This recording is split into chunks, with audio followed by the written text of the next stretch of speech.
Pagi hari ini judul firman Allah adalah hari. Mazmur 90 ayat yang ke-12 sebagai pembuka pembacaan kita pagi hari ini. Mazmur 90 ayat yang ke-12 saya bacakan untuk Bapak Ibu Saudara. Ajarlah kami menghitung hari-hari kami sedemikian, hingga kami beroleh hati yang bijaksana. Dalam terjemahan firman Allah yang hidup, ajari kami menghitung hari-hari kami dan menyadari betapa sedikitnya hari-hari itu. Tolonglah kami untuk menjalani hidup sebagaimana patutnya.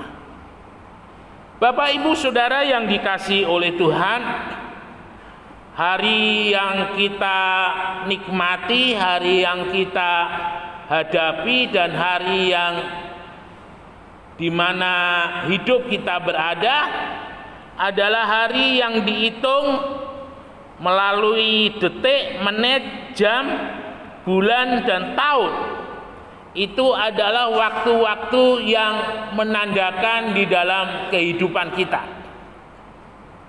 Ketika kita setiap tahun mengingat akan hari ulang tahun kita, ya, itu sebenarnya kalau saya bilang hari ulang tahun itu bukan semakin pendek, ya, bukan semakin panjang, tetapi semakin pendek usia manusia. Karena kalau kita mau sadar bahwa dalam kehidupan kita sudah ditetapkan oleh Tuhan usia dan waktu kita hidup dalam dunia ini, ya. Masing-masing orang sudah diberi oleh Tuhan waktu ketika dia hidup dalam dunia ini. Ada yang diberi waktu usianya panjang, tetapi ada yang diberi waktu usianya sedang. Bahkan seorang bayi yang baru lahir pun, dia pun juga bisa dipanggil oleh Tuhan. Tetapi yang paling penting di sini adalah bagaimana dikatakan di sini kehidupan kita menjalani hidup ini secara tanggung jawab, menjalani hidup ini dengan bijaksana. Artinya mana yang kita lakukan sesuai dengan firman Tuhan, mana yang tidak kita lakukan sesuai dengan firman Tuhan. Bapak Ibu Saudara, satu hal yang menarik bahwa dalam Tuhan memberikan hari dalam kehidupan kita itu semuanya sama. Satu orang diberi waktu selama satu hari itu 24 jam. Lalu dalam 1 jam itu ada 60 menit. Lalu kemudian dalam 1 menit itu ada 60 detik. Dan itu adalah terus berulang-ulang, ya. Dari waktu ke waktu berulang-ulang kita jalani dalam hidup ini. Dan penanggalan yang ada itu sebenarnya hanya sebagai pertanda kapan kita melakukan ini dan kapan kita tidak melakukannya. Bapak Ibu Saudara yang dikasihi oleh Tuhan, setiap orang itu diberi waktu oleh Tuhan yang sama dalam 24 jam. Ya, hidup saya 1 hari 24 jam. Bapak Ibu Saudara 1 hari juga menjalani hidup ini 24 jam. Nah, tetapi yang membedakan adalah bagaimana kita menjalani di dalam hari-hari itu. Ya.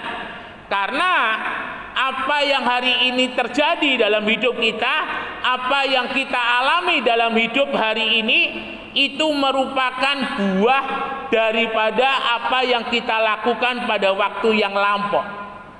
Jika hari ini kita bisa menikmati satu kehidupan di dalam berkat damai sejahteranya Tuhan, itu karena di waktu yang lampau kita telah menabur bekerja keras, kita telah menabur segala macam bentuk perbuatan yang sungguh-sungguh kalau boleh saya katakan bertanggung jawab. Tetapi ada kalanya ada sebagian orang menjalani hidupnya itu sembrono. Di waktu-waktu yang lampau bagaimana dia bereksperimen Mungkin isapnya rokok itu mungkin 1 jam itu 1 kali. Jadi dalam 1 hari itu ada 24 jam, berarti 24 batang rokok yang dia nikmati. Bapak Ibu Saudara, ketika rokok itu terus dinikmati selama hidupnya, saudara bisa bayangkan 24 jam 24 batang, besoknya lagi 48 batang, dan terus. Dan Bapak Ibu Saudara, nikotin dalam tubuh ini akan bertambah, akan bertumpuk-tumpuk dan semakin banyak. Nah, ketika sudah sampai pada tahap tertentu, nikotin itu akan melahirkan sakit penyakit. Nah, ini yang kadangkala tidak disadari oleh seseorang. Bagaimana di dalam hidupnya ketika dia sembrono, itu ada dampak, ada akibat yang dia alami. Ya. Ada seorang pasien itu di rumah sakit RKZ, ya. Ada orang tua dari jemaat di tempat ini engkong-engkong tapi sudah meninggal sekarang. Maaf. Jadi karena dia sudah sejak dari kecil itu merokok, paru-parunya itu mengkerut kayak jeruk purut begitu. Nah, Bapak Ibu Saudara yang dikasihi oleh Tuhan, tanpa disadari kesenangan-kesenangan yang mengganggu kesehatan itu akhirnya boleh membawa kepada masalah yang berakibat kepada kematian. Nah, di sisi yang lain, bagaimana ada sebagian orang begitu sembrono dalam masalah keuangan, ya. Dia belanja dulu baru berpikir kemudian. Nah, ini adalah sebuah hal yang salah. Ketika dia belanja, dia berpikir dulu baru dia belanja, tetapi tidak setelah belanja baru berpikir. Ada banyak orang dia mengalami kesulitan di kemudian hari karena hidupnya dihabiskan untuk membayar hutang. Hutang tidak salah, tetapi ketika hutang itu menjadi sebuah kebiasaan, menjadi sebuah gaya hidup, maka hutang itu akan membunuh di dalam kehidupan kita. Kita ingat pengalaman daripada janda Nabi, di mana ketika suaminya masih ada, janda ini masih terpelihara. Jadi mungkin pada waktu itu suaminya yang mengatur. Tetapi ketika suaminya sudah meninggal, janda ini hidup dengan anaknya. Rupanya dia gali lubang tutup lubang, terus menerus gali lubang tutup lubang. Dan kalau sudah penuh, ya, waktu itu tidak semudah sekarang. Kalau umpamanya sekarang di Tuban semuanya sudah diutangi, mulai dari bupati, wakil bupati, camat, kepala desa, RT RW pindah di kota lain. Di kota lain juga demikian, pindah di kota lain lagi. Nah, ini satu dilematis yang terjadi dalam kehidupan kita. Kita harus betul-betul mampu dengan bijaksana. Bagaimana setiap berkat Tuhan itu kita kelola dengan baik supaya kita tidak terlilit hutang. Ya, mungkin kalau hutangnya itu buat usahanya berhasil, hutangnya dilunasi, itu no problem.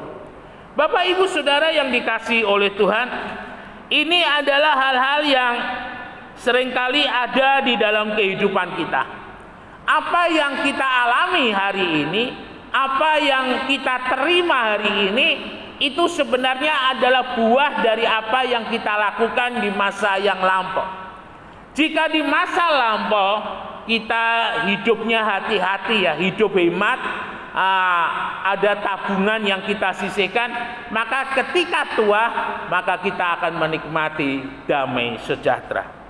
Bapak Ibu Saudara yang dikasihi oleh Tuhan, hari bisa membawa kemajuan dalam hidup, tetapi hari juga bisa membawa kita mengalami kemunduran dalam hidup ini. Nah, kita mau melihat beberapa contoh terlebih dahulu bagaimana mereka yang sembrono dengan harinya, sehingga harinya itu membawa satu kemunduran di dalam hidupnya. Sebenarnya dalam hidup kita, selain Tuhan yang ikut campur tangan, maka yang menentukan hari depan itu salah satunya adalah diri kita sendiri. Hari depan itu kita baik jika hari-hari sebelumnya ketika kita jalani dengan kehidupan yang sedemikian rupa yang dikatakan oleh firman Allah. Jadi artinya hidup itu diatur, tidak sembrono. Ya, itu kita pasti akan mengalami hari depan yang baik. Bapak Ibu Saudara yang dikasihi oleh Tuhan, beberapa contoh di dalam firman Allah mereka yang menjalani hidupnya tidak dengan baik. Yang pertama yaitu kehidupan daripada Raja Saul.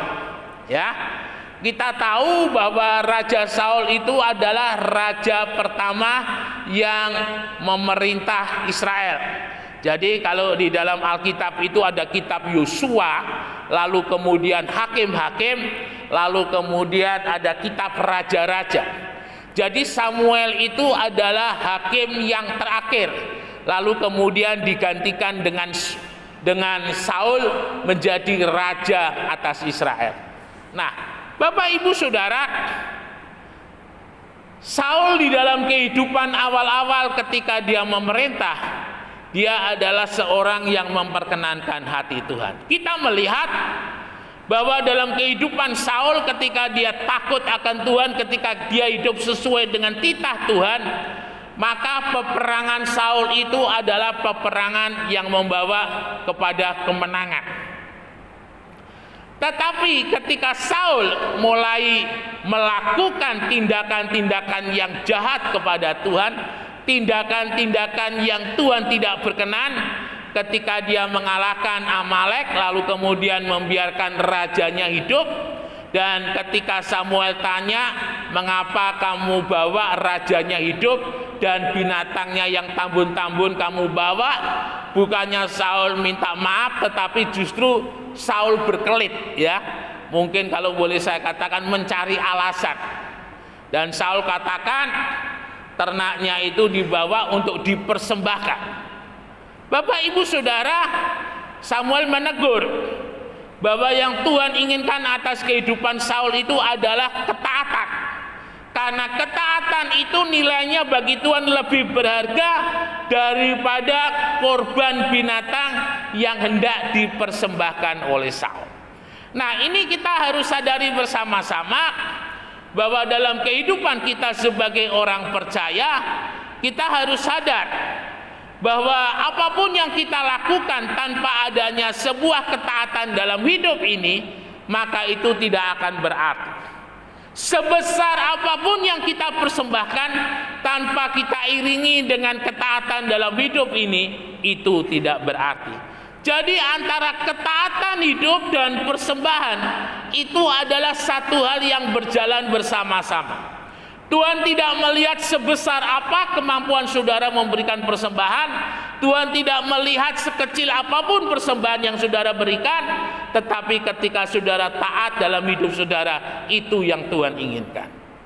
Kita ingat bagaimana suatu saat ketika Yesus lagi duduk-duduk ya bersama dengan murid-muridnya, mata Tuhan tiba-tiba tertuju kepada seorang perempuan tua. Dan di sana dikatakan perempuan itu memberikan persembahannya 2 peser.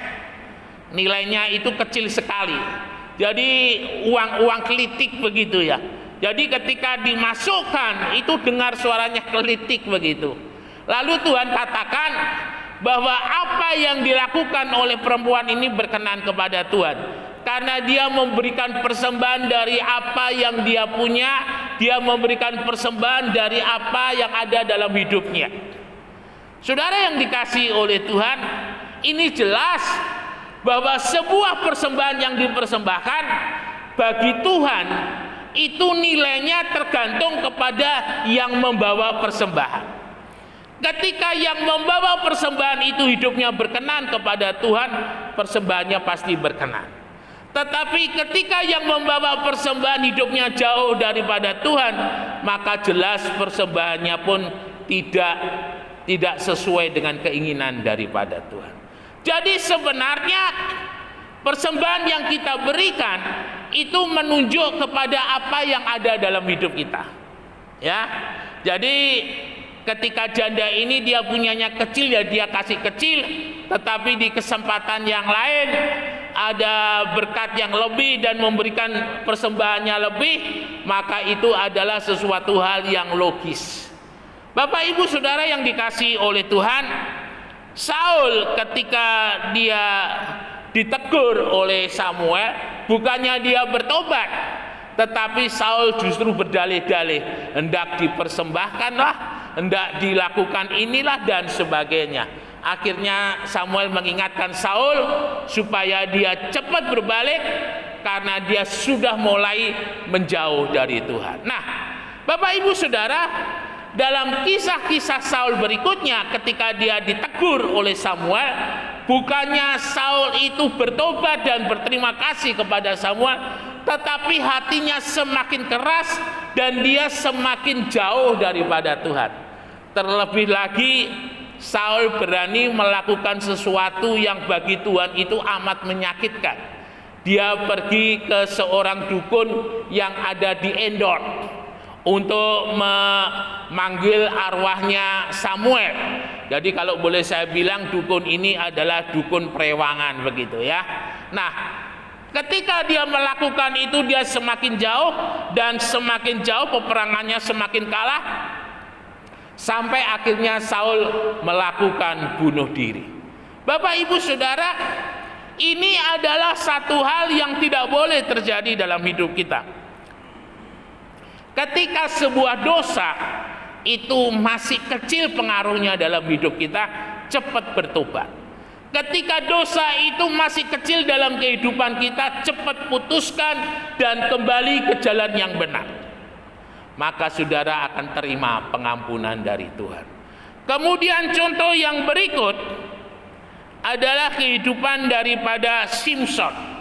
Ya, kita ingat Simson ini menarik karena dia hidup dalam masa hakim-hakim. Jadi hakim-hakim ini adalah orang-orang kudus yang dipilih oleh Tuhan dan diberi karunia hikmat kekuatan yang luar biasa.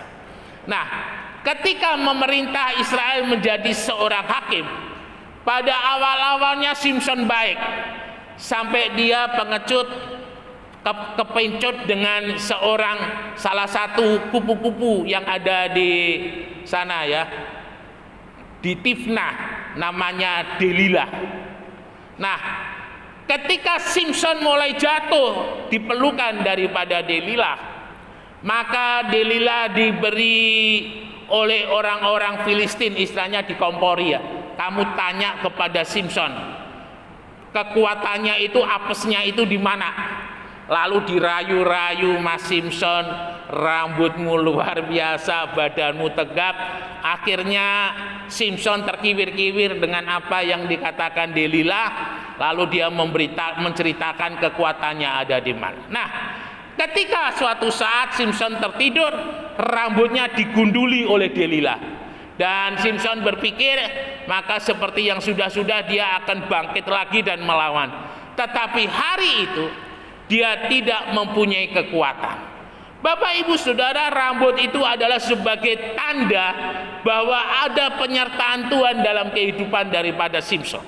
Tetapi ketika rambut itu dipangkas, artinya Simson melanggar apa yang menjadi ketentuan daripada Tuhan. Simson tidak mendapatkan kekuatan. Nah, sampai akhirnya ketika Simson dibutakan matanya, dia bilang, Tuhan, beri aku kesempatan satu kali lagi, maka aku akan merobohkan dan membunuh semua orang yang ada di tempat ini. Bapak Ibu Saudara, akhirnya Simson diikat dan Simson mencari tiang, lalu kemudian dia merangkul kedua tiang itu dan dia merobohkan dan semua orang di sana mati. Tetapi kisahnya tragis seperti halnya Saul. Saul mati bunuh diri dan Simson dia memang bertobat tetapi dengan kondisi yang kacau balau. Nah, ini tidak boleh terjadi dalam kehidupan kita. Artinya ketika kita berjalan di dalam terangnya Tuhan, ingat baik-baik, ada pengampunan yang Tuhan sediakan dalam kehidupan kita. Tetapi ketika kita berjalan semakin jauh, maka pengampunan itu juga menjauh dalam hidup kita. Bukan pengampunannya, tetapi diri kita yang menjauh. Dan semakin jauh dan semakin jauh, dan pengampunan itu tidak lagi dapat kita raih karena kondisi kita yang terlalu jauh, dan itu menjadikan hidup kita binasa. Kemudian yang berikut adalah kehidupan mereka yang mengalami kemajuan karena berjalan bersama dengan Tuhan. Bapak Ibu Saudara, ketika bangsa Israel hendak masuk di tanah perjanjian, lalu kemudian terjadi pertengkaran, ada Korah di sana dan teman-temannya, lalu kemudian Yosua dan Kaleb, salah seorang dari 12 pengintai, dia bilang, kita akan maju masuk ke tanah itu. Sehingga firman Tuhan katakan orang-orang yang keluar dari Mesir itu mereka semuanya akan mati di padang gurun. 40 tahun Tuhan menghabisi semua orang yang tidak percaya kepadanya, hanya Kaleb dan Yosua. Bapak Ibu Saudara, ketika Musa hendak meninggalkan bangsa Israel, karena hanya Musa dan Elia yang ditulis dalam Alkitab, tidak ada kuburannya. Dan ketika di Gunung Nebo, saya sempat membayangkan. Saya lihat itu bukit-bukit, kira-kira Musa itu berdiri di mana ya pada waktu itu. Nah, Bapak Ibu Saudara, ketika Yosua memimpin bangsa Israel, pertama-tama yang dihadapi adalah menyeberang Sungai Yordan, ya.